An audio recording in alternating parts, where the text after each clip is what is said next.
lip sync.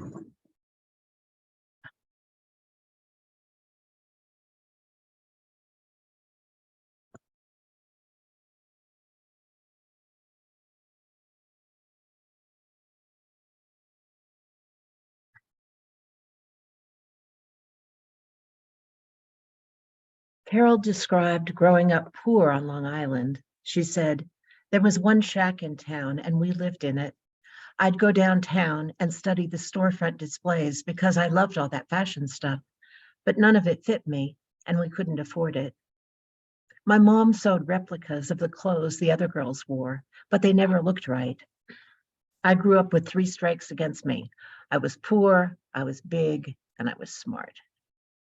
In Boston, before she moved to California, Carol attended the creative writing program at Boston College and founded a feminist women's writers group, which included a stripper poet and a fiery anti-porn activist who, as Carol said, of course, the 2 of them fell in love with each other. She and I both moved to San Francisco in the fall of 1978. Carol was an incredible friend. She conversed in a way that made me feel unsettled and alive and made me yearn to tell her everything, especially because she had a way of interpreting all my worries as, in fact, fabulous things that were the best they could possibly be. And I think that by being so fully herself, she allowed me to become myself in ways that I hadn't even imagined.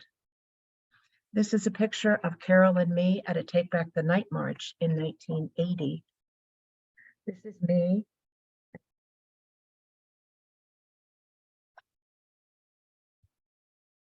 That march turned out to be a pivotal event because it included protests at strip joints in North Beach, and folks were divided about that, to put it mildly. In 1982, we appeared in an article on feminist prostitutes for a magazine article titled A New Breed of Hooker, and it began, "This is a story about prostitutes who call themselves feminists, who look upon themselves as independent businesswomen. They have a regular clientele, they feel good about their work, and they feel good about themselves.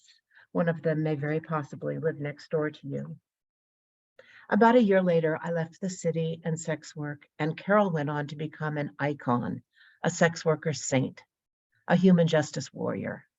And that is why we hold her high and celebrate her extraordinary self and immensely impactful life.